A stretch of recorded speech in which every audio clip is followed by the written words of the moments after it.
our Mayor Vincent.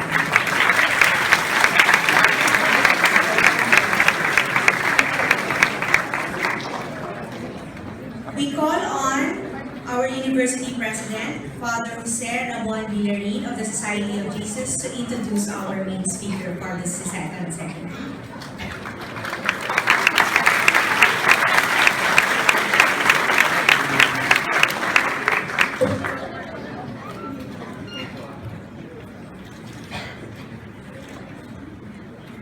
In line with Talakayang Alay sa Bayan, TALAB, the revived alternative class program of the Loyola schools, we have asked our guest speaker, our esteemed speaker today, to share stories about the twists and turns of her life's work thus far in various phases of legal and public service, perhaps as part of a journey with the spirit and letter of the social justice and human rights provisions of the 1987 Philippine Constitution.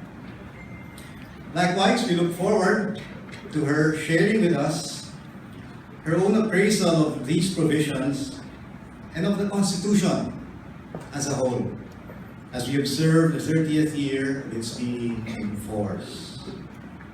Ladies and gentlemen, the Vice President of the Philippines, Maria Leonor Rona Robredo.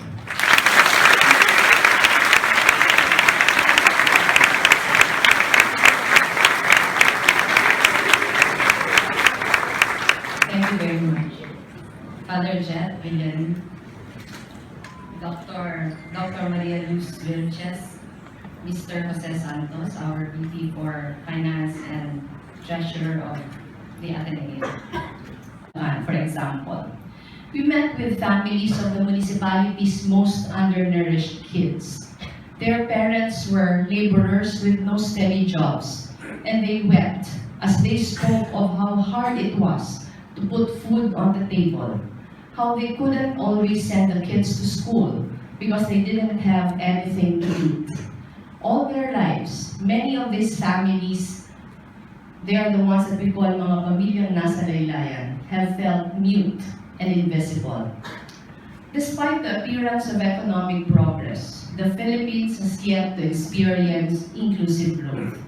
At the same time, there is increasing polarity in public discourse, even on issues where there should be no question. How did we arrive at this point where human rights have become the subject of debate? How did we get here, where dictators and plunderers are revered, where bloodshed and executions are celebrated? What are we to make of the abundance of fake news, of every deliberate attempt to blind the public with misinformation? Is that what the Filipino people really are? And of course, the answer is no. This is not what we are. Time and again, I have borne witness to the Filipino spirit and what it is made of.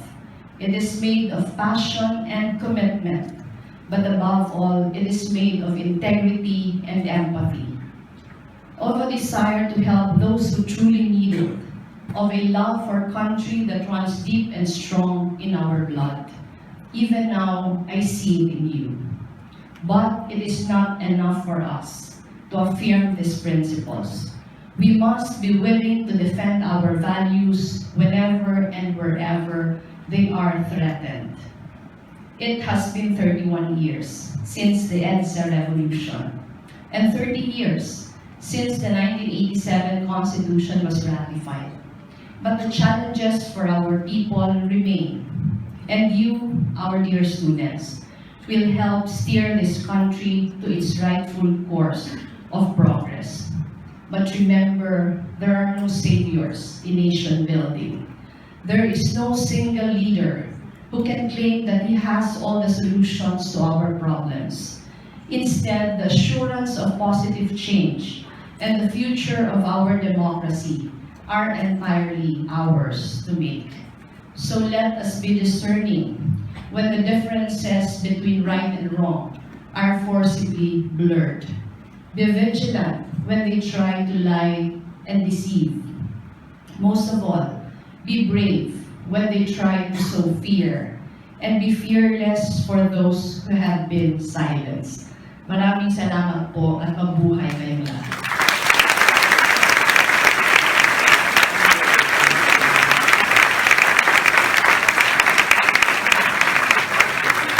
Thank you very much, Madam Vice President. We shall now proceed to the open forum portion. So Attorney Leni will serve as moderator for this segment.